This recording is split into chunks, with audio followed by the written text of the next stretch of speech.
Shalom Bapak Ibu Saudara terkasih. Selamat pagi. Ada sukacita hari ini? Kita bersama-sama melambaikan tangan, kita menyapa saudara-saudara kita. Happy Sunday. Selamat beribadah. Bersyukur kepada Tuhan karena anugerahnya, kasihnya yang tak pernah henti-hentinya untuk kami, sehingga kami masih diberi kesempatan untuk beribadah di tempat ini kembali. Mari Bapak Ibu Saudara, sebelum kita mulai ibadah kita mau datang kepada Tuhan, kita mau bersyukur, kita mau berdoa kepada Tuhan. Terima kasih Tuhan Yesus, kami bersyukur Tuhan punya Allah yang luar biasa seperti-Mu. Kau yang teramat baik untuk kami Tuhan. Kasih-Mu, anugerah-Mu selalu ada dalam hidup kami ya Tuhan. Apapun keadaan kami, bagaimanapun masa sekarang Tuhan, tapi Engkau tetap ada untuk kami Yesus. Tuhan, setelah kami akan mulai ibadah, berkati hati kami, pimpin hati kami Tuhan, agar kami benar-benar mau menyembah Engkau Tuhan, mau memuji Engkau, memberi hati kami kepada-Mu Yesus. Berkati juga jemaat kami Tuhan yang beribadah melalui online. Beri selalu kesehatan Tuhan dan beri selalu sukacita kepada mereka ya Tuhan. Terima kasih Tuhan Yesus, serahkan ibadah kami dalam tangan-Mu, dan di dalam nama Tuhan Yesus, haleluya, amin. Bersyukur kepada Tuhan.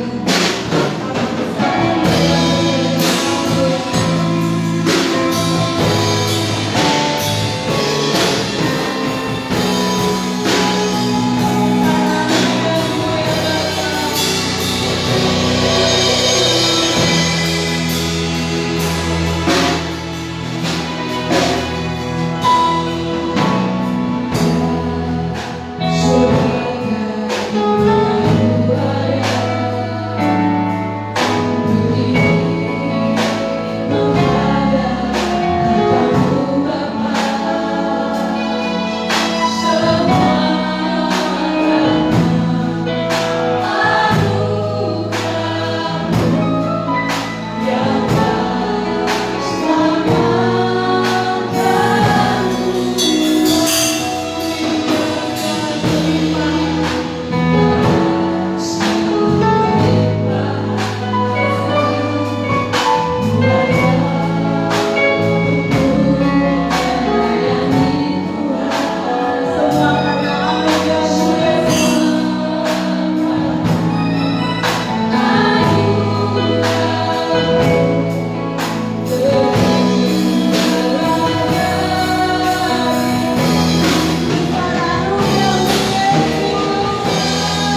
besar kuasa-Mu Tuhan dan besar anugerah-Mu Yesus.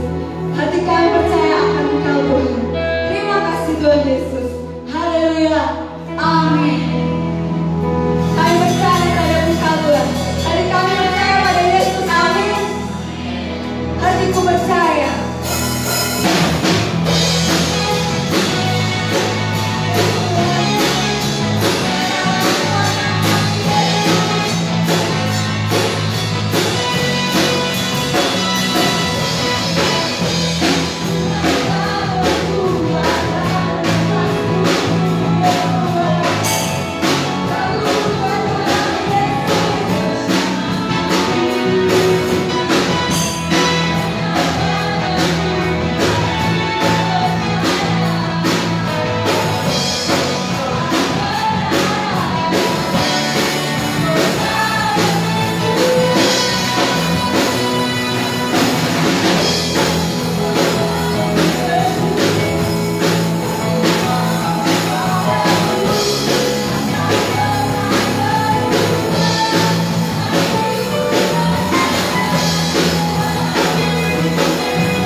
Bapak Ibu dapat hidup kembali. Ini hati kami Tuhan, kami rindu akan Engkau Yesus, karena Engkau yang terindah untuk kehidupan kami ya Bapa.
Engkau yang menjadikan hidup kami indah.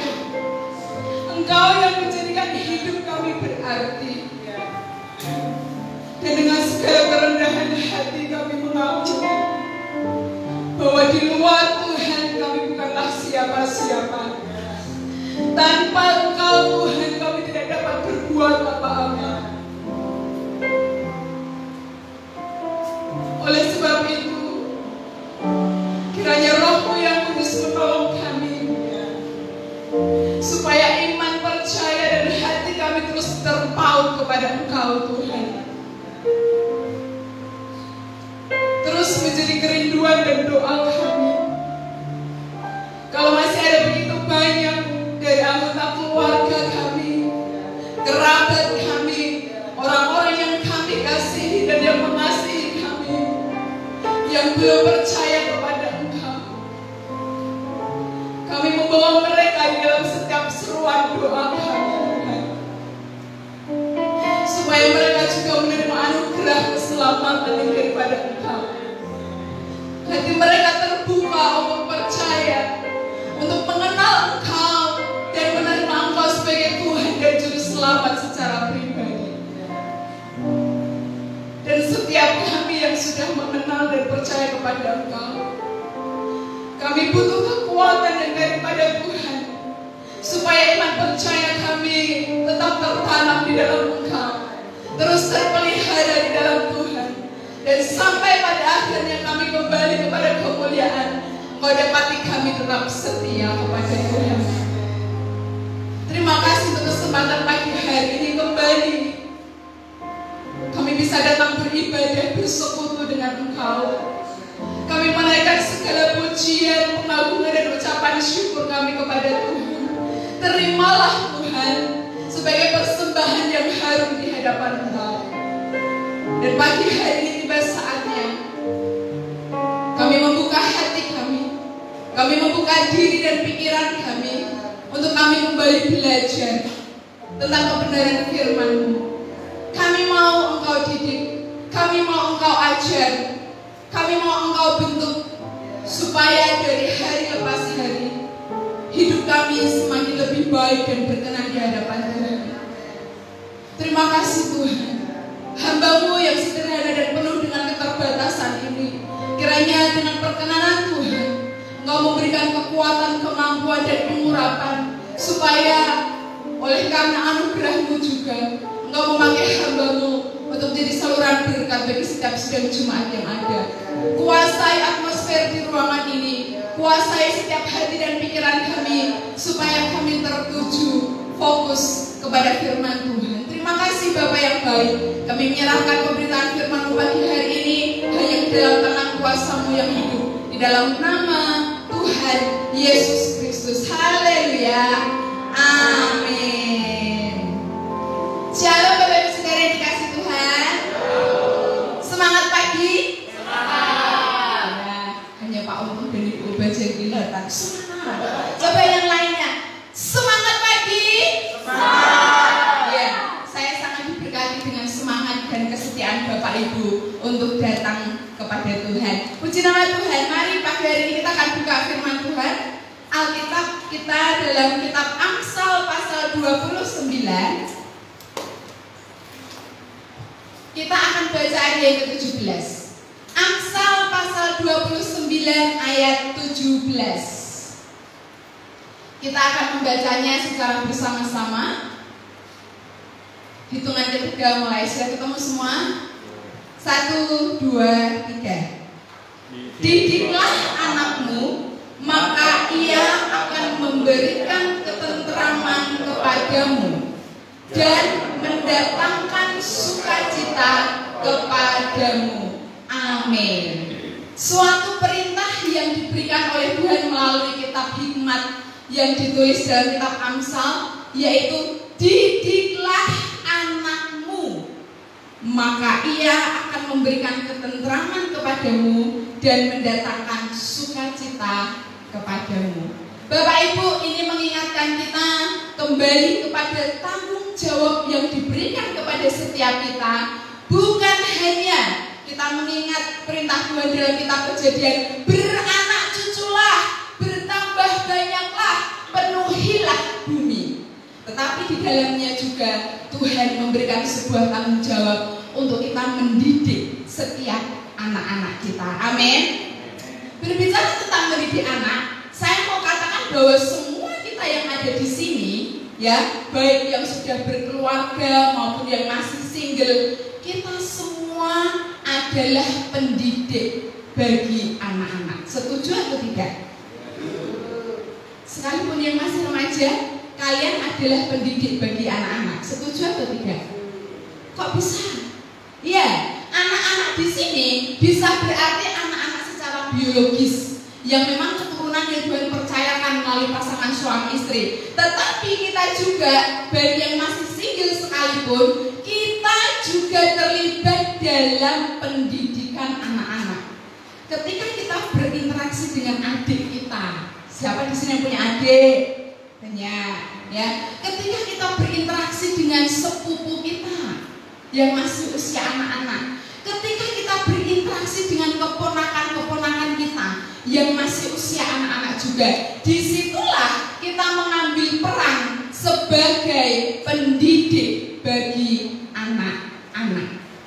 Nah, berbicara tentang mendidik anak-anak, di sini kita melihat sebuah tanggung jawab, bukan hanya sekedar memelihara makan minum anak-anak yang Tuhan percayakan kepada kita, bukan. Tetapi juga ada peran yang Tuhan berikan supaya kita memberikan ajaran, memberikan aturan-aturan, memberikan pimpinan-pimpinan sebagai contoh yang baik bagi setiap anak-anak. Menolong mereka untuk bertumbuh dalam akhlak yang baik, menolong mereka untuk bertumbuh dalam skill kemampuan mereka yang dianugerahkan oleh Tuhan bagi mereka. Nah, berbicara tentang mendidik anak, pagi hari ini kita akan melihat landasan teori tentang pendidikan anak yang saya ambil dari dua tokoh. Tokoh yang pertama bernama Pestalozzi. Ya, dia berkata seperti ini. Anak pada dasarnya memiliki pembawaan yang baik. Dengan kata lain, Bapak Ibu, setiap anak-anak itu memiliki sifat baik. Setuju atau tidak? Setuju. Setiap anak yang ada yang Tuhan percayakan, pada dasarnya mereka memiliki sifat baik. Yang tentu kalau itu terus dibangun, itu terus diasah, mereka akan tumbuh menjadi satu pribadi yang baik juga. Kemudian yang kedua, Pestalozzi berkata, setiap tahap pertumbuhan dan perkembangan seorang individu haruslah tercapai dengan sukses sebelum dia lanjut pada tahapan yang berikutnya.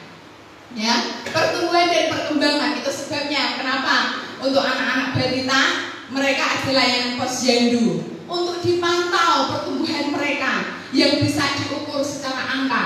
Tinggi badan, berat badan, apakah sudah sesuai dengan usianya atau belum. Kalau tidak sesuai dengan usianya, tentu akan diperiksa lebih lanjut ada apa. Ya, kemudian bukan hanya pertumbuhan secara fisik yang dapat dilihat secara angka, tetapi perkembangan setiap anak itu juga dianjurkan supaya tercapai dalam setiap tahapan hidup mereka. Apa itu perkembangan? Perkembangan adalah bertambahnya kemampuan skill dalam struktur dan fungsi tubuh. Itu sebabnya kenapa anak-anak kecil itu dilatih motorik mereka, ya, baik motorik kasar, gerakan tangan, berbicara, kemudian mulai merangkak, berjalan, itu perlu diperhatikan untuk setiap perkembangan anak-anak. Nah, kemudian Pestalozzi juga berkata, segala bentuk pendidikan adalah berdasarkan pengaruh panca indera, dan melalui pengalaman-pengalaman tersebut potensi setiap individu dapat dikembangkan. Bapak Ibu, harus kita sadari dan kita akui bahwa setiap panca indera dari anak-anak itu memiliki peran yang sangat besar dalam setiap tumbuh kembang mereka. Apa yang mereka lihat, apa yang mereka dengar, apa yang mereka rasakan, itu akan berpengaruh dalam setiap tahap pertumbuhan dan perkembangan anak-anak kita. Oleh sebab itu betapa pentingnya kita memberikan hal-hal yang baik untuk anak-anak. Nah kemudian Pestalozzi berkata, tujuan pendidikan ialah memimpin anak menjadi orang yang baik. Setuju ya Bapak Ibu? Ya, dalam setiap proses atau cara kita mendidik anak-anak tujuannya pasti sama, supaya anak-anak kita menjadi anak-anak yang baik, menjadi anak-anak yang benar, menjadi anak-anak yang memiliki jalan yang lurus. Oleh sebab itu, setiap kita yang masih anak-anak yang menerima didikan dari orang tua, sekalipun kadang aku tuh gak senang digitukan, tapi harus diingat, setiap didikan yang diberikan oleh orang tua kita memiliki tujuan yang baik untuk setiap kita, ya. Nah, kemudian tokoh yang kedua, saya mengambil yang bernama Montessori. Dia berkata bahwa pentingnya kondisi lingkungan yang bebas atau leluasa dan penuh kasih agar potensi anak dapat berkembang secara optimal. Dari sini kita kembali diingatkan betapa lingkungan itu sangat penting dalam setiap proses tumbuh kembang anak kita. Ya, kalau ada di luar sana orang tua, seperti anakku sekolahnya apik. Ingat, pendidikan anak bukan hanya tanggung jawab Bapak Ibu guru di sekolah, tetapi yang utama, lingkungan yang sangat menentukan tumbuh kembang anak adalah lingkungan terkecil dan terdekat dengan anak itu, yaitu keluarga. Lingkungan pergaulan, pendidikan. Jadi kalau ada anaknya yang nakal, yang pilih kok sekolah ini ngajari anakku, harus diralat itu pertanyaannya. Karena tugas mendidik anak bukan hanya tugas Bapak Ibu guru di sekolah. Berapa jam anak ada di sekolah? Waktu terbanyak mereka adalah di rumah, di lingkungan rumah. Kemudian lingkungan menjadi sangat penting karena lingkungan yang sangat mendukung, lingkungan yang sangat leluasa, lingkungan yang penuh dengan kasih. Ini membuat anak memiliki banyak kesempatan untuk mencoba belajar dan mengeksplor diri lebih lagi, mencoba banyak hal, mengembangkan pengetahuannya. Nah, kemudian Montessori juga berkata, dalam perkembangan anak terdapat masa peka. Dalam setiap perkembangan individu terdapat masa peka. Apa itu? Yaitu anak begitu tertarik terhadap sesuatu dan cenderung mengabaikan hal yang lain. Apakah ini Bapak Ibu dapati dalam diri anak-anak kalian? Ya, contohnya Uriel ini sekalipun masih balita, dia juga memiliki masa peka. Dia memiliki ketertarikannya sendiri yang tidak bisa dipaksakan oleh kami orang tuanya. Kalau dulu dia sangat suka dengan musik, semua yang berbau musik dia suka, dia dekati itu. Tapi sekarang dia suka kendaraan, alat transportasi. Itu yang sedang dia perhatikan, kendaraan di jalan, mainannya pun mulai koleksi mobil-mobilan. Dan mungkin anak-anak kita memiliki ketertarikan di bidang yang lainnya. Ini perlu menjadi perhatian orang tua. Ya, kemudian setiap anak memiliki kemampuan jiwa penyerap, sehingga anak-anak itu secara otomatis dari naluri mereka membangun pengetahuan mereka sendiri. Kenapa? Karena mereka memiliki begitu banyak gagasan yang sebenarnya tidak pernah diajarkan oleh orang tua, dan sering kita dibuat terkejut oleh setiap anak-anak. Tahu-tahu dia ngomongnya, cara ngomongnya, dia dapat kalimat ini dari mana? Ya, kemudian dia melakukan apa? Padahal tidak pernah diajarkan. Kok dia bisa melakukan itu? Karena memang Tuhan sudah anugerahkan jiwa penyerap itu dalam setiap pribadi. Ya, dan ini dipakai untuk setiap individu membangun sendiri pengetahuannya. Oleh sebab itu sangat penting kita sebagai pendidik-pendidik menolong mereka, mendampingi mereka, ya. Nah, Bapak Ibu berbicara tentang mendidik anak, seperti yang dikatakan dalam kitab Amsal pasal 29 tadi, didiklah anakmu, maka ia akan memberikan sukacita kepadamu. Didikan kepada setiap anak sangat penting. Kenapa? Supaya anak ini memiliki aturan-aturan dalam hidup mereka. Supaya mereka tidak hidup secara liar. Supaya mereka tidak hidup semau mereka sendiri. Ini loh nak, ada aturan-aturan yang harus kamu lakukan dalam hidupmu. Ya, nah, berbicara tentang mendidik, memberikan ajaran, tuntunan, pimpinan, pengetahuan, tentu ini sangat erat kaitannya dengan yang namanya komunikasi. Apa Bapak Ibu? Komunikasi. Ya, dalam kita memberikan ajaran, ya, tentu kita menyalurkan itu semua dengan komunikasi. Dalam komunikasi. Nah, komunikasi ini ada dua macam. Ada komunikasi secara verbal, yaitu melalui kata-kata kita, dan non-verbal, melalui bahasa tubuh kah, melalui teladan yang nyata dari perbuatan kita kah. Oleh sebab itu pada hari ini secara khusus kita akan belajar tentang komunikasi dalam mendidik anak.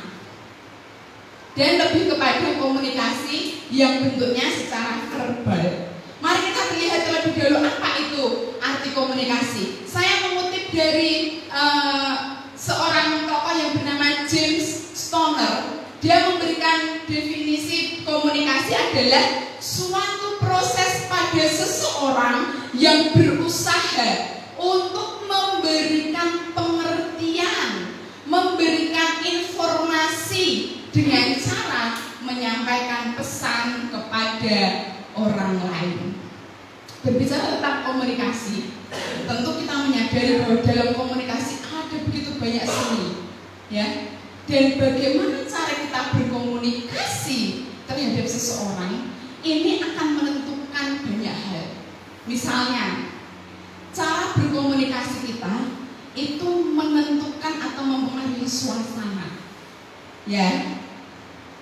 Ketika komunikasi kita ngobrol dengan seseorang, tadinya biasa-biasa saja, tetapi karena emosi nadanya semakin tinggi, wah, atmosfer ruangan itu jadi horor, jadi seram gitu ya. Cara berkomunikasi mempengaruhi suasana, cara berkomunikasi mempengaruhi respon lawan bicara kita, cara berkomunikasi mempengaruhi pencapaian hasil yang kita harapkan.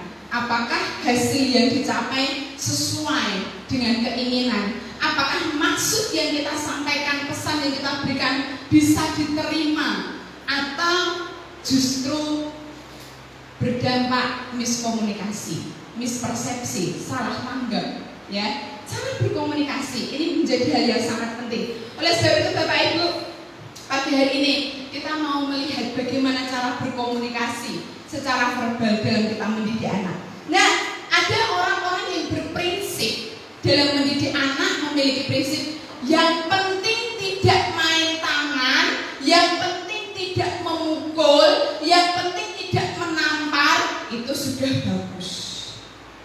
Ada yang setuju? Stop di situ saja? Oh, tidak ya. Nah, Bapak Ibu, tidak banyak orang yang menyadari betapa dalam kita mendidik anak, ucapan itu memiliki kekuatan. Betapa ucapan yang keluar dari mulut kita itu memiliki power. Betapa kalimat kata-kata yang keluar dari mulut kita itu memiliki pengaruh dan dampak yang besar bagi lawan bicara kita. Sehingga, ya, orang yang memiliki prinsip yang penting gak menampar, yang penting gak mukul, ya. Cara berkomunikasi, gaya berkomunikasi dengan cara berteriak, dengan cara melabel, dengan cara berkata-kata yang kasar, merendahkan anak, mengolok-olok anak, membuli, ini menjadi hal yang wajar. Ini menjadi hal yang biasa. Padahal kembali kita lihat betapa kata-kata itu memiliki kekuatan, betapa ucapan itu memiliki kuasa, ya, sehingga banyak orang yang tidak menyadari bahwa pengaruh kata-kata negatif yang menerobos ke dalam ucapan mereka itu bisa merusak pribadi seorang anak. Kita melihat bahwa kekerasan lewat perkataan itu merusak anak. Kami sebagai orang tua baru, gitu ya, sebagai orang tua baru, terkadang dalam kami mendidik Uriel, atau mungkin kita yang sudah senior-senior, terkadang dalam kita mendidik anak menggunakan tangan itu diperlukan, ya. Akan tetapi yang perlu kita garis bawahi adalah perkataan harus tetap diperhatikan. Uriel ini dia sudah bisa ngeyel, ya, sehingga kadang kami kewalahan untuk mengingatkan dia, ya. Pertama, kami mengingatkan dengan nada yang pelan, dengan halus. Dia masih ngeyel. Kakak enggak ngeyel. Ngeyel. Tidak. Iya, gitu ya. Atau dia sedang suka lompat-lompat. Kakak jatuhnya pelan-pelan. Kenceng. Pelan.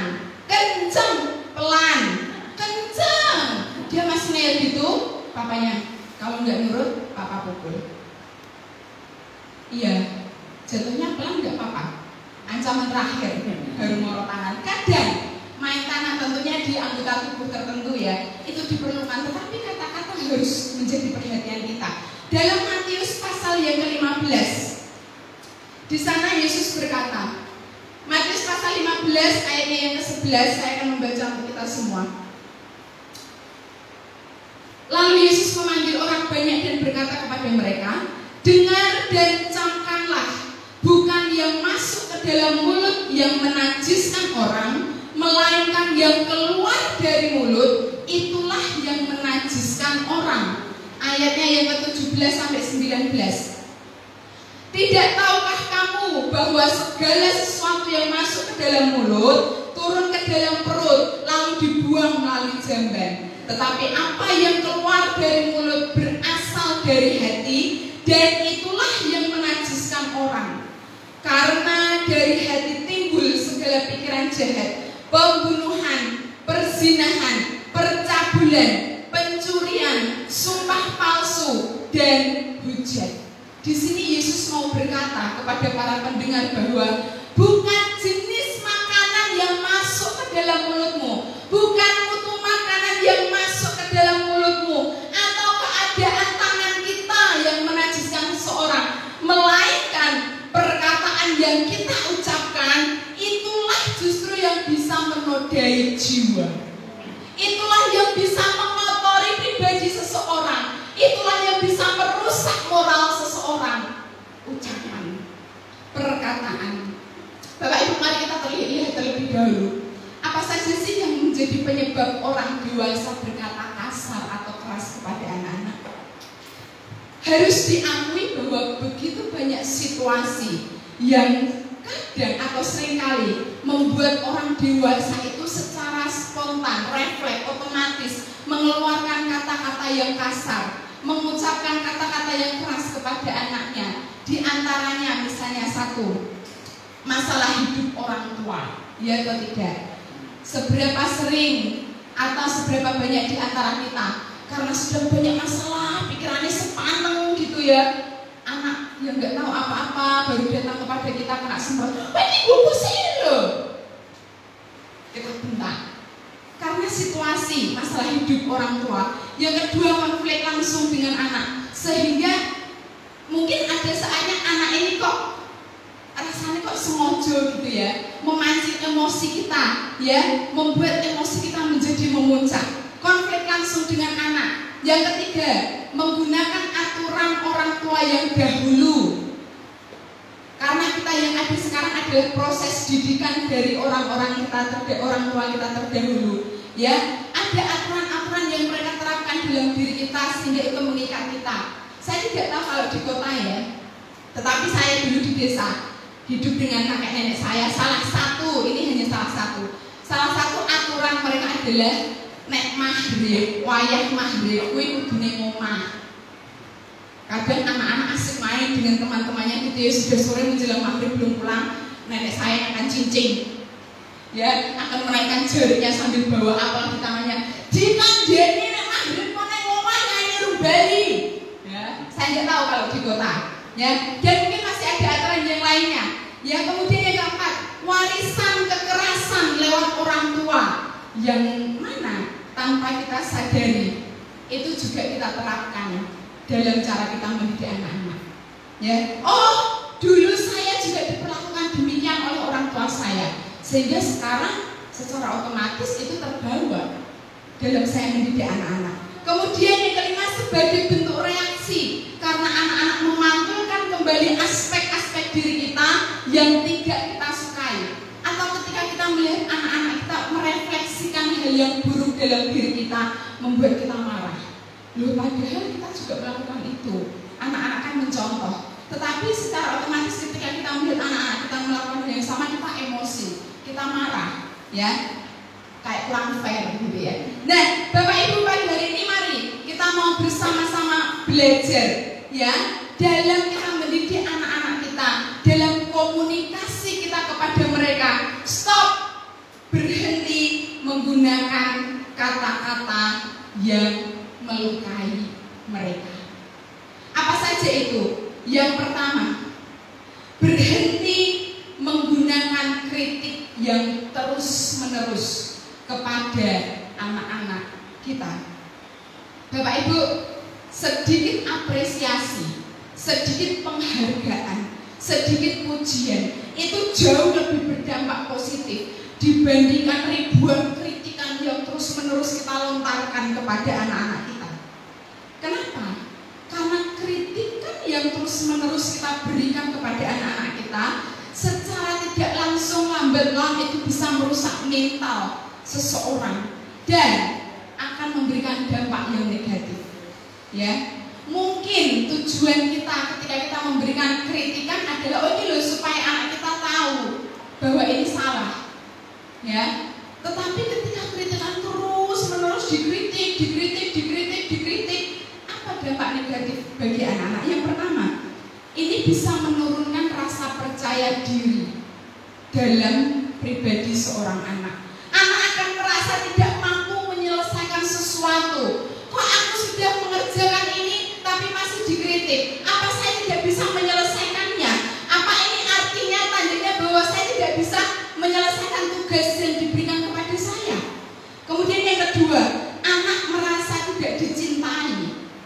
Kenapa segala sesuatu yang saya lakukan itu terlihat salah di mata mami papi saya? Anak merasa tidak dicintai. Kemudian yang ketiga, perasaan malu yang begitu kompleks yang kemudian muncul dalam diri anak. Aku ini selalu dikritik, aku ini selalu salah, aku ini selalu terlihat buruk di mata papi mami, di mata si A, di mata si B. Rasa malu yang sangat kompleks sehingga anak cenderung untuk menahan diri atau menutup diri terhadap sesuatu. Bapak Ibu, pagi ini mari kita mau belajar untuk mengimbangi kritikan-kritikan dengan memberikan apresiasi, memberikan penghargaan, memberikan pujian kepada setiap anak-anak kita. Orang dewasa jangan malu, jangan gengsi ya untuk kita memberikan pujian kepada adik-adik kita.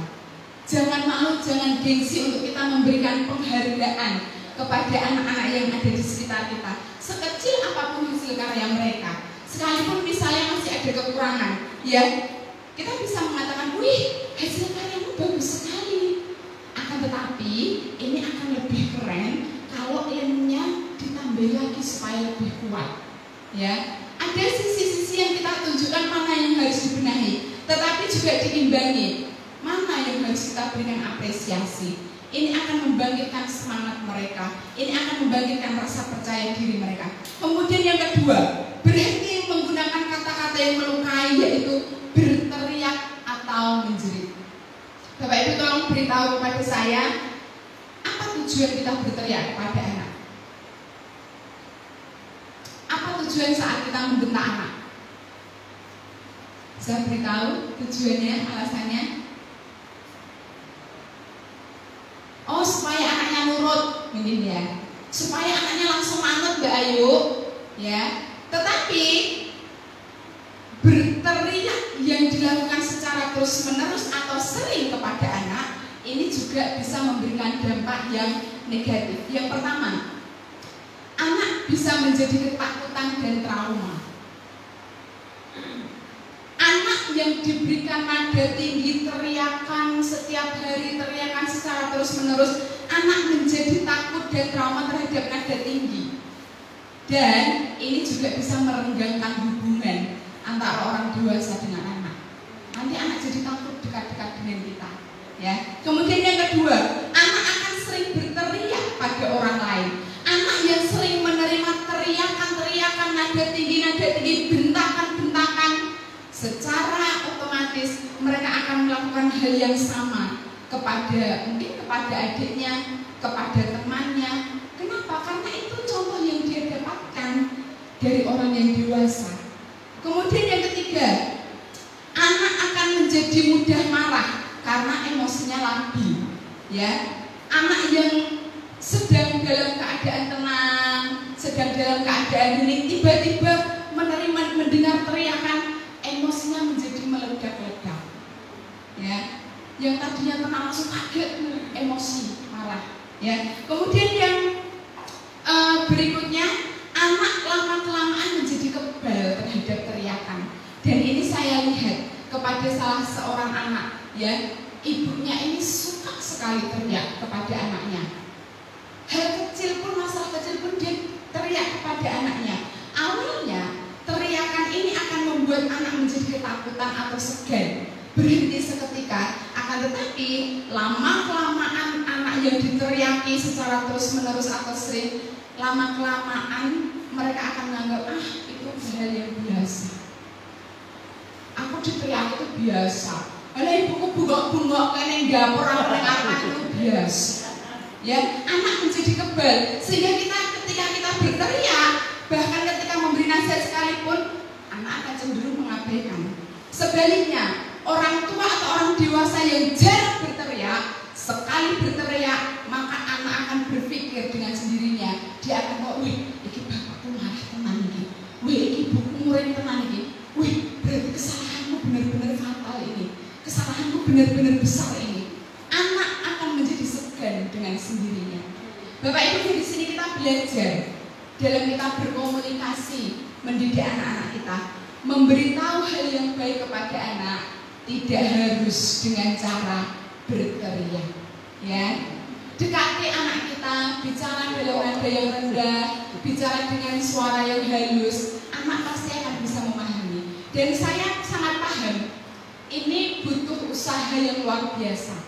Kita harus menahan diri sedemikian rupa supaya ketika mau berteriak, ambilkan saya, hampiri maku, hampiri anak kita, baru kita ngomong.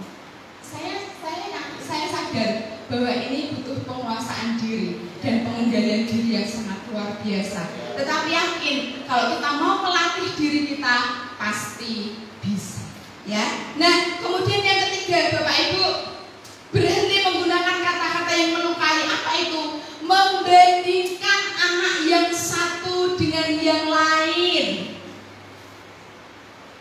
Bisa tolong beritahu saya, apa tujuan kita membandingkan anak-anak kita yang satu dengan yang lainnya? Saya juga pernah melakukan ini. Apa tujuan kita? Mungkin ada terselip, supaya ini loh Mbak Ayu, supaya anakku itu termotivasi. Ya, supaya anakku ini muncul dukungan atau dorongan kesadaran dari dalam dirinya menjadi lebih baik lagi. Oke, tujuan motivasinya benar, bagus. Tetapi ketika kita membandingkan anak yang satu dengan yang lain secara terus-menerus, ya, ini juga bisa berdampak negatif bagi pribadi sang anak tersebut. Kita harus menyadari bahwa setiap anak itu unik.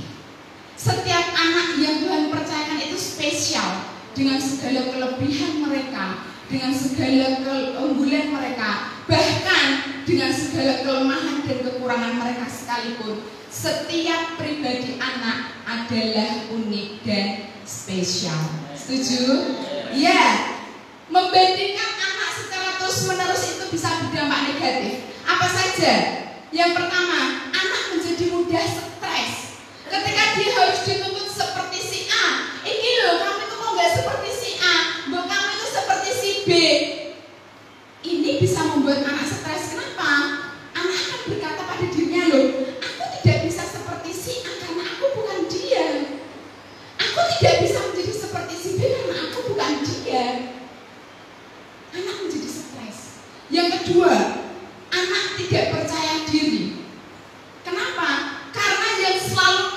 di matanya adalah kelemahan-kelemahan dia, kekurangan-kekurangannya.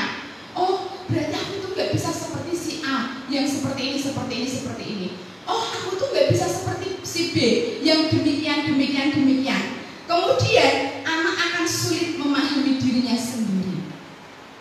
Anak yang dibandingkan secara terus-menerus dengan teman-temannya, dia akan bingung dengan dirinya sendiri. Sebenarnya kelebihanku itu apa toh? Sebenarnya potensi yang ada dalam diriku itu apa? Apa kekurangan saya? Apa keinginanku? Aku nggak tahu. Ya, karena yang saya tahu, saya harus seperti si A yang pintar matematika mungkin. Saya harus seperti si B yang pintar bahasa Inggris mungkin, dan lain sebagainya. Nah, kemudian yang berikutnya, anak akan membenci orang yang dibanding-bandingkan dengan dia. Ini terjadi bagi diri saya. Suatu ketika saya sedang bersama dengan seseorang teman saya yang memang saya dekat dengan dia, banyak waktu yang saya habiskan bersama dia. Kemudian suatu ketika setelah kami selesai dalam kegiatan bersama-sama gitu ya, hanya ada saya dengan dia sedang beraktivitas bersama. Saya ini melihat sesuatu yang beda dari dia, yang biasanya ceria, yang biasanya banyak cerita, yang biasanya heboh gitu ya. Ketika itu dia banyak diam. Kemudian saya coba tanya, kamu kenapa? Kok beda? Dia diam sejenak, kemudian dia berkata, aku sedang sedih. Aku benci dengan orang-orang di sekelilingku. Menganalisa kalimat frase benci dengan orang-orang di sekelilingku. Kemudian saya bertanya lagi, loh, apa itu artinya termasuk saya juga yang sedang kamu benci? Ya. Dengan nada lebih tinggi dia berkata, ya. Tinggi dan tegas, yakin gitu ya. Mantap banget. Saya kaget, loh, kenapa? Saya ada salah apa? Perasaan kemarin sampai kemarin kita bareng-bareng, kita baik-baik saja. Ternyata malamnya dia ini mermak rambutnya, ya, keluar gitu ya, sudah pergi ke salon. Begitu sampai di rumah, melihat rambutnya yang sudah berubah. Orang yang ada di dalam rumah itu, ibunya, bapaknya, kakaknya, itu nggak suka. Kemudian mulai dibanding-bandingkan. Kamu itu jadi wong kok rasa neko-neko. Kan lho kaya si A, kan lho kaya si B. Termasuk salah satunya disebut nama saya. Mbok kaya ayu ne lho gitu. Wih, dari kalimat itu dia benci kepada saya. Kenapa saya harus dibanding-bandingkan dengan kamu? Kan saya bukan kamu. Saya pengen rambut saya dibuat seperti ini. Kenapa harus dituntut seperti kamu? Oh, di situ saya menangkap, ya.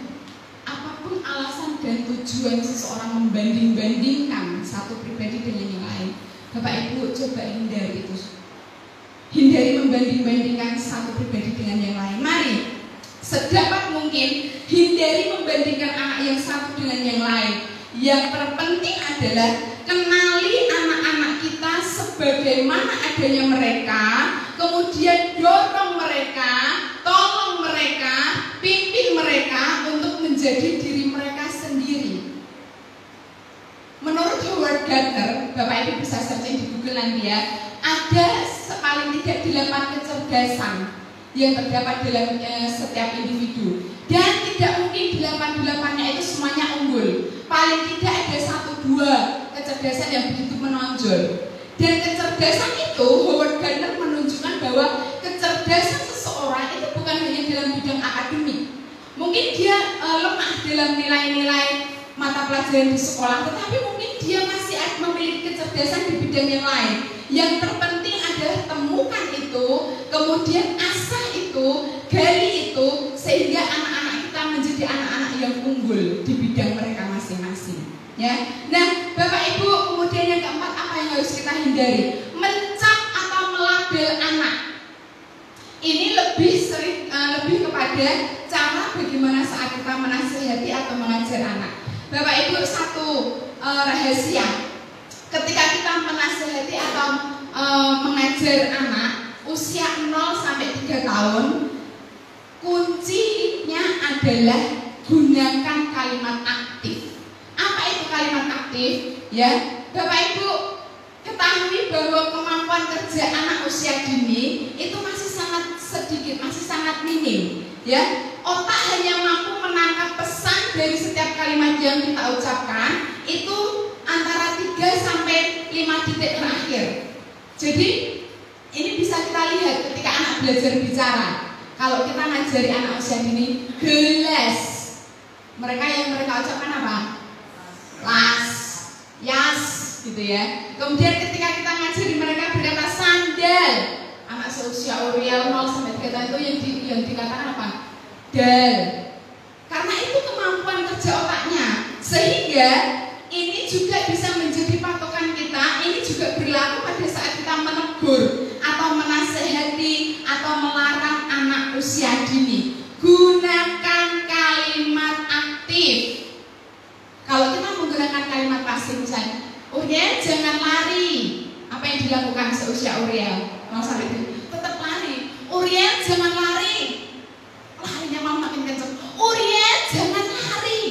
Dia lari dikenceng. Kemudian kita dikandeli jumlayu tetap layu. Itu bukan salah anaknya, karena memang yang ditangkap otaknya adalah kata lari. Uriel jangan lari. Yang ditangkap otaknya lari. Uriel lari. Uriel lari. Maka dia akan lari. Dan itu yang terjadi. Maka yang paling efektif adalah gunakan kalimat aktif. Uriel jalan. Sekali 2 kali dia masih tetap lari. Uriel jalan. Atau Uriel pelan-pelan. Sekalipun harus diulangi pelan-pelan. Jalan pelan-pelan, tapi lama-kelamaan itu akan efektif. Uriel tidak lagi lari, melainkan dia jalan pelan-pelan.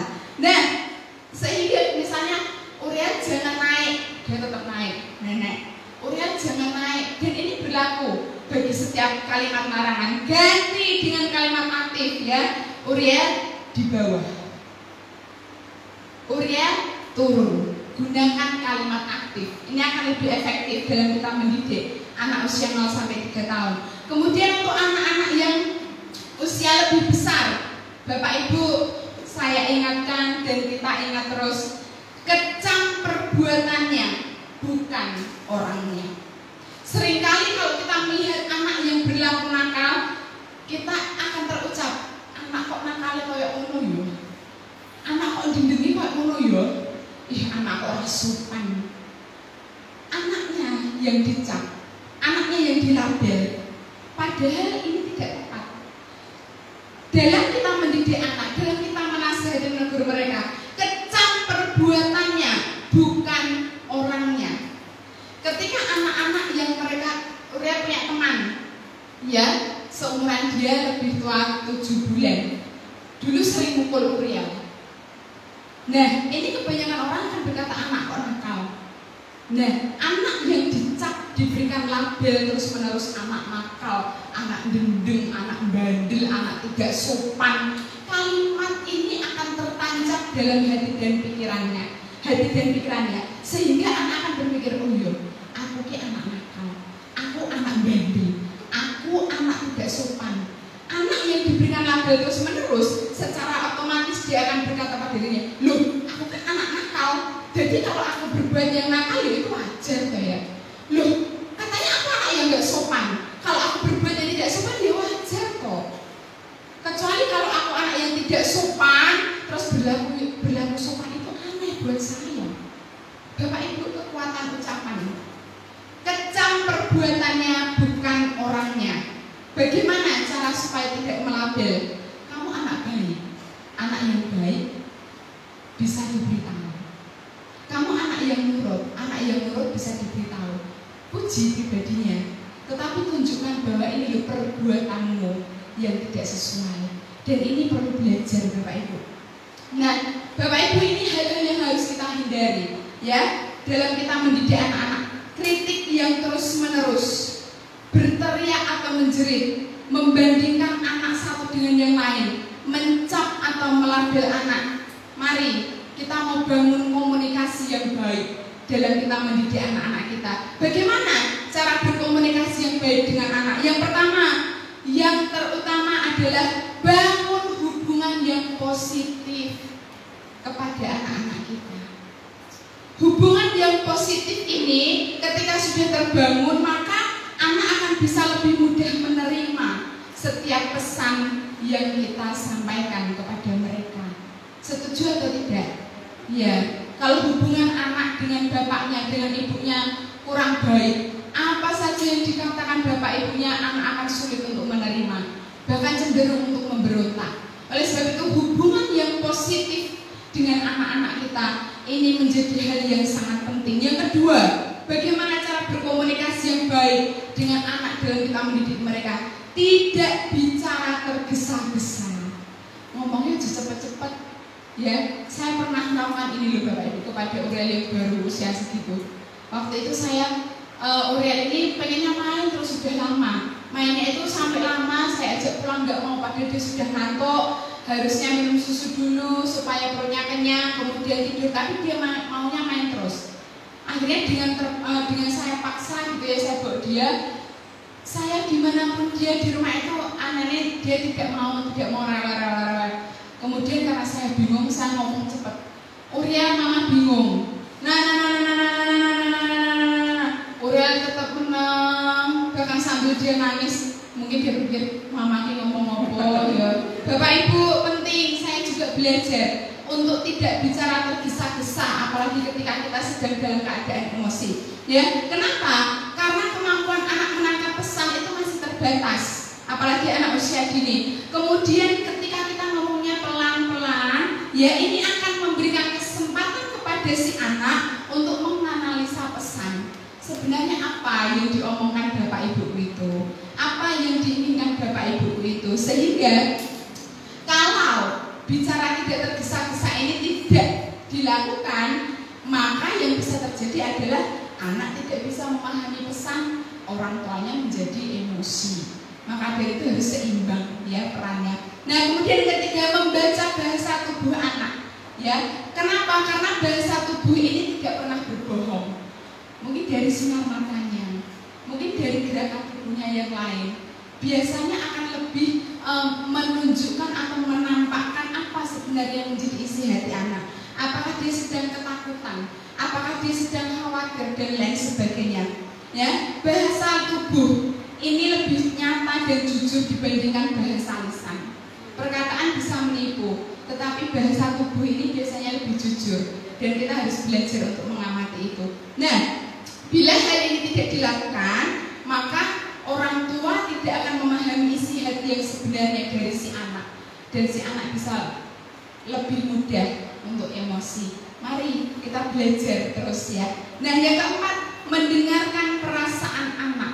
Ini sangat penting. Orang tua, orang dewasa, jangan hanya kita menuntut anak-anak kita mengerti kita, jangan hanya kita menuntut orang tua memahami kita, tetapi dengarkan juga, pahami juga perasaan anak-anak kita. Ya, buka komunikasi dengan penuh empati. Tunjukkan perhatian kita, tunjukkan bahwa kita ini juga peduli kepada apa yang dia rasakan. Beri kesempatan kepada anak untuk menyalurkan perasaan mereka dengan bahasa mereka. Sangat penting ya, kita juga mendengarkan anak-anak kita. Nah, jangan egois. Kemudian yang kelima, bagaimana cara membangun komunikasi yang baik dalam kita mendidik anak-anak kita? Mendengarkan secara aktif. Orang tua ketika anak bercerita kepada kita, mungkin itu hal sepele, nggak penting, tapi anak pengen cerita, dengarkan dengan penuh keseriusan. Maka ini akan membangun hubungan sosial yang jauh lebih erat. Ini akan membangun rasa percaya diri pada anak semakin lebih lagi bahwa oh iya, aku itu nggak disepelekan. Aku itu apa yang saya ucapkan, bapak ibuku peduli. Ya, anak menjadi lebih percaya diri untuk bercerita dengan kita. Kemudian yang keenam, gunakan pesan saya. Penting ketika kita menginginkan sesuatu kepada anak kita, ya gunakan pesan ibu, ya supaya anak memahami bahwa oh ibuku maunya seperti ini. Oh ini loh yang diharapkan ibuku. Saya berusaha untuk mencapainya. Ya, ini juga berusaha. Kami belajar untuk sampaikan kepada Uriel. Ketika Uriel ini mainnya ekstrim gitu ya, dikandani masih ngeyel, ya kalimat kalimat yang kamu ucapkan adalah misalnya dia lompat-lompat terus jatuhnya kayak main trampolin itu loh Bapak Ibu, di atas spring bed jatuhnya kenceng-kenceng. Saya kata, kakak pelan-pelan, kenceng aja, tidak, pelan. Nanti kalau kakak jatuh sakit, mama sedih. Ya, sampaikan ya apa yang menjadi perasaan kita. Mama sedih kalau kamu nanti ada yang luka atau sakit. Anak biasanya akan memahami, oh ibuku berpesan seperti ini karena dia mengharapkan seperti ini. Oh bapakku pesan seperti ini karena nanti kalau tidak saya lakukan dampaknya bisa seperti ini. Bapak Ibu, ini yang harus kita perhatikan dalam kita berkomunikasi, dalam mendidik anak. Tuhan memberikan perintah, didiklah anakmu, ya, tidak terlepas dari bagaimana cara berkomunikasi. Mari bangun hubungan yang baik, bangun komunikasi yang baik terhadap setiap anak-anak kita. Nah, terlebih daripada itu ada 4 magic words, ya, yang harus kita ucapkan orang tua. Jangan gengsi. Kalau kita butuh bantuan anak, katakan tolong, supaya anak juga belajar melakukan itu. Ketika dia butuh sesuatu, bantuan, mama tolong, aja, mama ambilkan. Kok kesannya kok memerintah kok mbok babumu apa ya? Ya, misalnya orang, Kak Vela ambilkan. Loh, dia itu bukan pembantumu. Katakan tolong. Anak menyadari bahwa oh ini loh aku butuh bantuan, aku tidak bisa sendiri. Kemudian ketika sudah ditolong sekecil apapun itu yang orang lain berbuat kepadamu, katakan terima kasih. Yang ketiga, kalau engkau berbuat salah, jangan malu, jangan gengsi untuk berkata maaf ya. Kemudian yang keempat, permisi. Ya, permisi ini bukan hanya sekedar ketika lewat depan orang permisi ya, bukan, tetapi meminta izin. Ketika kita mau mengambil sesuatu dari anak kecil sekalipun, permisi ya, mama ambil. Sehingga dari sini nanti anak yang diajari permisi sejak kecil, ketika mereka besar, dia tidak mudah memaksa, ya, untuk ambil sesuatu di tangan temannya atau melakukan apa, maksa, ya, permisi, boleh tidak. Ini penting untuk kita lakukan menjadi contoh bagi anak-anak kita. Puji Tuhan Bapak Ibu, mari pagi hari ini saya tidak menggurui, tetapi kita bersama-sama belajar. Karena saya pun menyadari bahwa mendidik anak-anak, ya, menjadi orang tua itu juga proses kita belajar terus menerus. Proses kita belajar seumur hidup kita. Kita perlu introspeksi di hari yang lalu untuk kemudian lebih baik lagi di hari depan. Dan ini tidak kita dapatkan di bangku sekolah. Latihan mendidik anak ini bisa kita peroleh dari pengalaman kita dari hari ke hari. Puji nama Tuhan. Kiranya Roh Kudus yang memampukan kita untuk menjadi orang tua yang bertanggung jawab di hadapan Tuhan. Bukan hanya mengajarkan mereka secara kata-kata, tetapi terlebih daripada itu kita belajar untuk menjadi teladan yang nyata bagi setiap anak-anak kita. Mari kita mau datang kepada Tuhan.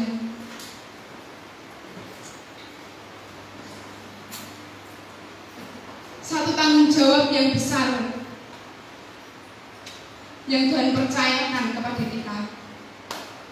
Didiklah anakmu, maka ia akan memberikan ketentraman kepadamu dan mendatangkan sukacita kepadamu. Tentunya kita mengharapkan hal-hal yang baik dari setiap anak-anak kita.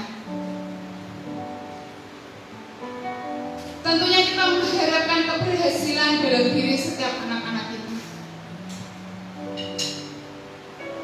Dalam tanggung jawab yang besar ini, sering kita tidak mampu, sering kita tidak bisa dan bahkan mungkin gagal. Pagi hari ini dengan segala kerendahan hati kita datang kepada Tuhan, mengakui segala kelemahan, keterbatasan kita, bahkan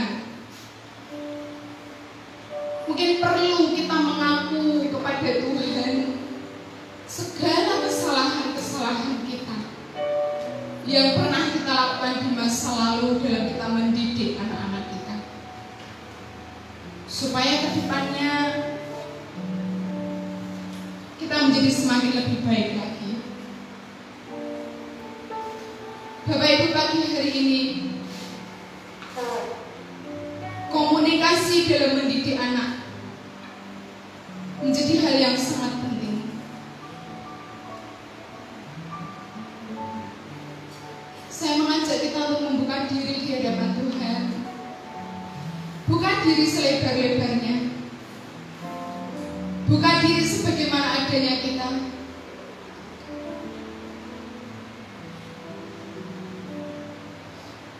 Mohon pertolongan Tuhan untuk menunjukkan. Bahkan mungkin selama ini mungkin ada kesalahan yang tidak kita sadari dalam kita mendidik anak kita. Tuhan tolong singkapkan, tunjukkan. Dan pimpin kami untuk menjadi orang tua, orang-orang dewasa, untuk menjadi penolong bagi setiap anak-anak di sekitar kami, Tuhan. Kami minta, kami butuh hikmat yang daripada surgawi. Kami butuh Roh Kudus untuk menolong kami.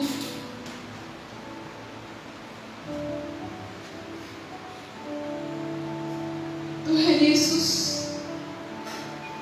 bahkan mungkin sampai saat ini kami masih sulit untuk menahan diri. Kami masih sulit untuk mengendalikan emosi kami. Ampuni Tuhan, ampuni. Ketika kami tidak mampu menguasai dan mengendalikan ucapan perkataan kami, Tuhan, ampuni kami. Ketika kami tidak mampu menguasai dan mengendalikan perbuatan kami, ampuni Tuhan. Ketika kami tidak mampu menguasai dan mengendalikan pikiran-pikiran kami, ampuni Tuhan. Kami butuh hikmat yang daripada Allah. Kami butuh kekuatan dan kemampuan yang daripada Allah untuk membimbing, untuk mendidik, untuk mengajar, untuk menuntun, bahkan memberi teladan yang nyata bagi setiap anak-anak kami. Mari Bapak Ibu datang kepada Tuhan, rendahkan diri, akui segala kelemahan kita, dan ucapkan apa yang kita butuhkan untuk Tuhan tolong. Terima kasih. Ibu Gembala akan berdoa untuk setiap kita yang ada pagi hari ini. Waktu selanjutnya saya serahkan.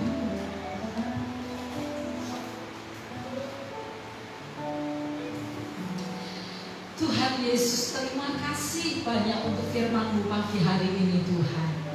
Satu hikmat yang Tuhan tambahkan kepada kami, bagaimana kami bisa menjalankan fungsi kami sebagai seorang pendidik. Bapak, kami menyadari bahwa kami mengalami banyak hambatan, kami mengalami banyak kesulitan di dalam menjalankan fungsi ini. Dan kami memohon pertolongan yang datangnya dari Tuhan, supaya Allah menambahkan kepada kami hikmat, kemampuan, dan penguasaan diri, sehingga kami mampu Tuhan untuk menjalankan fungsi kami, tanggung jawab kami dengan baik, berkenan di hadapan Tuhan. Kami bersyukur untuk anak-anak yang Tuhan berikan kepada kami. Tuhan, mereka adalah anugerah yang besar, anugerah yang berharga bagi kami. Itu sebabnya tolonglah kami untuk menghargainya dengan cara mempersiapkan mereka menjadi generasi yang membanggakan di hadapan Tuhan. Terima kasih banyak Tuhan untuk yang hamba-Mu Ibu Ayu yang sudah menyampaikan firman-Mu kepada kami. Tuhan kiranya akan menolong hamba-Mu ini, kesehatannya diberkati Tuhan, kehamilannya diberkati Tuhan, fungsinya sebagai istri, sebagai ibu dan pelayan Allah diberkati oleh Tuhan. Melalui hamba-Mu ini nama Tuhan dipermuliakan. Terima kasih Bapa, dalam nama Tuhan Yesus kami mengucap syukur, kami berdoa. Haleluya. Amin.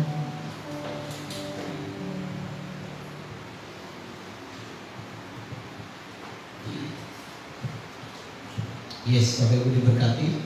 Ya, semua kita mendapatkan manfaatnya, baik anak-anak maupun kita yang sudah dewasa. Satu kali ketika Kami setiap pagi mengikuti sekolah online, jadi kami juga sekolah setiap pagi gitu ya. Dari jam 8 sampai jam 11 rapat sampai setengah 12 kami ada di depan laptop bersama dengan Timothy sekolah bareng. Jadi kalau jam segitu kayaknya kami sulit diganggu karena sekolah. Jadi hal yang menarik ketika sekolah itu, jadi Timothy 3A. Kadang-kadang ada kelas yang digabung level 3A, 3B. Ada yang unik ketika kelas itu digabung. Ketika digabung selalu ada satu anak yang dominan di kelas itu. Soal dominan kalau mau tanya-tanya tidak ada persoalan. Tetapi yang mengganggu saya secara pribadi adalah cara dia menggunakan kata-kata itu nyolot, ya bahasa sekarang ya. Sama gurunya itu nyolot. Setiap pertanyaan itu menyudutkan, meremehkan gitu ya. Kayak dia itu paling pintar. Si Timothy sampai bilang itu malah paling sombong. Saya nggak lihat wajahnya, tapi setiap kali dengar suaranya begitu, ini dia nggak beres dengan anak ini. Setiap kali level pasti dia bersuara. Nggak enak komentarnya. Contoh ketika olahraga dia nggak mau olahraga, nggak mau, buat saya capek aja. Masa anak kita, ayo gerakan badannya, nggak mau mister, ngapain olahraga, bikin capek aja, keringetan badan bau. Nggak usah lah buat gitu-gitu, duduk aja. Pokoknya kalimat-kalimat itu bikin murid, tapi kalimatnya pedas. Setiap hari berkali-kali saya penasaran dengan anak itu, tapi kan saya nggak tahu harus tanya ke siapa dan siapa anak ini sebenarnya. Satu kali ada pelajaran agama kalau nggak salah ya, ada pelajaran agama, devotion tentang menjelaskan bagaimana kita harus mengampuni orang lain, mengampuni orang yang menyakiti kita. Setelah sharing disampaikan devotion tentang hal itu, anak ini langsung nyolot begini, Miss, saya mau tanya, bagaimana bisa mengasihi kalau orang itu membenci kita? Ya dikasih. Siapa yang membenci kamu? Mama saya. Langsung ngomong gitu, Pak. Lalu apa yang terjadi? Kemudian dia cerita, bagaimana saya setiap hari dimaki-maki sama mama saya. Mama itu menjerit-jerit dengan saya terus. Jadi kalau ngomong itu nadanya tinggi, menjerit-jerit, mengatakan dia bodoh, tolol. Kalau mamanya marah dia dilempar pakai alat gitu ya. Jadi cara dia mengutarakan itu suasana kepahitan, tiba-tiba bisa bayangkan dia kayak ada suaranya ngedrop. Serem banget ini. Dari apa yang dikatakannya saya mulai tahu, oh pantas. Saya nggak tahu orang tuanya, tetapi dengan anak yang berbicara itu kita jadi tahu bahwa firman Tuhan itu benar, dari buahnya kita tahu bahwa. Ya Bapak-bapak, ibu-ibu, saya percaya bahwa kita setuju bahwa mendidik anak komunikasi itu tidak mudah, betul ya? Tidak mudah sama sekali. Kalau dia ngomong gampang, itu bohong. Tidak ada yang mudah. Makanya kita perlu terus belajar. Maaf saya mengambil sedikit begini, bukan apa yang dikatakan Mbak Ayu betul. Jadi kita jangan begini tentang komunikasi tepat. Tapi saya menangkap begini. Mungkin ada orang tua, biasanya gini, antara bapak sama ibu perannya berbeda-beda. Ada peran yang dominan, apa yang mendidik anak yang stres ibu. Tapi di keluarga ada yang bapaknya yang kalau sama anak terus jeng. Ibunya lebih santai. Di keluarga lain ibunya tegas, bapaknya santai. Yang paling penting dalam komunikasi bukan hanya kita ketika saya nggak kasar dengan anak, betul. Saya nggak mukul, iya. Saya nggak melakukan itu, Mbak Ayu. Saya tidak melukai anak dengan kata-kata, saya tidak membanding-bandingkan, itu good. Nah, tapi ada satu kelewatan. Saya tidak berkata apa-apa. Masuk. Artinya apa? Anak emeh ngopo ya karepmu gitu ya. Anak emeh berbuat apa diumbar, nggak pernah ngobrol sampai dia dewasa, nggak pernah ngobrol dari hati ke hati. Itu juga salah loh Bapak Ibu. Bukan saya nggak pernah ngomong kasar, mukul nggak pernah. Terus Bapak ngapain? Ibu-ibu ngapain? Tak pikir. Itu juga salah. Ayo kita bersama-sama, jangan ada yang berkata begini, orang aku ini bagian bujuku sini kasar-kasar ini, entah yang laki entah perempuan begitu. Apa orang. Ternyata kita adalah bagian yang tidak ngapa-ngapain. Ini juga salah. Berarti kita nggak mendidik anak kita. Yang kedua, Bapak Ibu, mendidik itu repot. Tetapi percayalah firman Tuhan iya dan amin. Ketika kita mau berrepot-repot sekarang, firman Allah berkata sukacita akan kita. Selagi anak-anakmu masih ada di rumahmu, yuk bersama-sama didik. Kalau kau ingin ke depan, kamu sukacita. Tapi kalau kau sekarang nggak mau mendidik dengan susah payah, kelak ketika dewasa kita susah. Umur kita tambah tua, anak kita buat susah, capek. Selagi kita masih bisa, selagi kita masih ada di rumah, ayo didik anak kita, berusaha keras. Gunanya apa sih? Semuanya untuk mempermuliakan nama Tuhan. Amin. Yuk kita berjuang bersama-sama di keluarga kita masing-masing. Momen yang indah ini kita mendidik anak kita, belajar komunikasi di waktu-waktu ini supaya apa yang menjadi bagian kita bisa bertanggung jawab kepada Tuhan. Amin. Mari kita bangkit berdiri. Ada pengumuman ya? Sorry. Pengen dapat. Pengumuman kegiatan sepekan ini. Mulai dari nanti sore ada sekolah minggu di ruang serbaguna, ujian Inggris, firman Tuhan, misteri Yosua. Nanti kenalan ya sama misteri Yosua. Ya, jam 16.30. Next. Senin 31 ada kunjungan dan doa di keluarga Bapak Supriyadi. Nanti kami akan konfirmasi dengan keluarga beliau. Hari Selasa ada ibadah wanita tanggal 1 Juni. Ujian Ibu Ronald, doa syafaat Ibu Glenn, konsumsi Ibu Irawan, firman Tuhan Ibu Asli. Tempat di ruang serbaguna jam 6:30 malam. Dilanjutkan hari Rabu tanggal 2 Juni. Kelas pendalaman Alkitab. Mari kita makin semangat di ruang serbaguna jam 18.30 tepat waktu kita akan mulai dengan doa. Kemudian hari Kamis tanggal 3 Juni ibadah persekutuan senior. Tempat di ruang serbaguna, ujian oleh Ibu Obaja, firman Bapak Yosua, kemudian konsumsi Ibu Sukamto dan doa syafaat Mbak Eni. Hari Jumatnya ibadah youth jam 7 malam, ujian Saudari Gio, musik Bapak Yosua, Saudara Ian, Saudara Henok, dan Saudara Benaya. Hari Sabtu latihan pujian dan musik untuk ibadah raya, siapkan diri baik-baik. Hari Minggu kita akan berjumpa lagi dan ada perjamuan kudus. Kita akan menyiapkan diri benar-benar. Ujian Saudara Ian, singers Bapak Thomas dan Bapak Yeski, pemusik Bapak Walen, Bapak Danu, Bapak Yosua, dan Saudara Benaya. Asar Bapak dan Ibu Aan, LCD Saudari Elsa. Itu firman Tuhan. Begitu pengumuman kita. Mari kita berdiri bersama-sama. Kita akan akhiri ibadah kita dengan penuh syukur. Kalau Tuhan baik bagi kita. Firman Tuhan berbicara bukan hanya secara doktrinal dalam kehidupan kita, tapi firman Tuhan juga berbicara hal yang praktis yang menjadi kebutuhan dalam hidup kita. Berhubungan dengan keluarga, berhubungan dengan anak-anak, berhubungan dengan komunikasi. Kita mau terus diberkahi oleh firman Tuhan. Terima kasih Tuhan, kami bersyukur. Terima kasih. Terima kasih Yesus.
Terima kasih untuk firman-Mu yang mengajarkan kepada kami, sehingga apa yang harus kami kerjakan untuk mendidik anak-anak kami, Engkau menolong setiap kami pagi hari ini.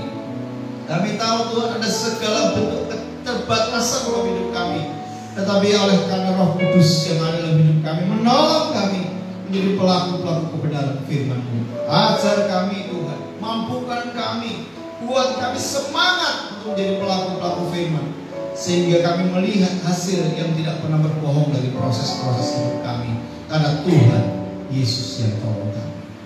Tuhan, kami mengangkat tangan kami menyerahkan lagi hidup dan kehidupan kami ke dalam tangan Tuhan.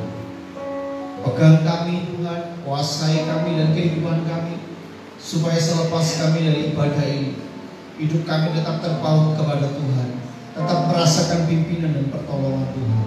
Hidup kami tetap terarah kepada kebenaran firman-Mu dan terfokus kepada Yesus Kristus saja. Bapak Ibu yang dikasih Tuhan, jemaat yang terkasih, sekarang pulanglah. Jadi berkat dimanapun Engkau ditempatkan Tuhan. Pulang dengan membawa berkat kasih rahmat dari Allah Bapa di surga, keselamatan dari Yesus Kristus Tuhan kita, persekutuan yang manis dari Roh Kudus menyertai Engkau, memberkati Engkau. Apa yang Engkau kerjakan dan lakukan untuk kemuliaan Tuhan diberkati oleh Tuhan dan dibuat menjadi berhasil sekarang sampai selama-lamanya, hingga Tuhan Yesus datang kembali yang kedua kali. Dalam nama Yesus yang beriman percaya bersama berkata, amin. Tuhan berkati mereka.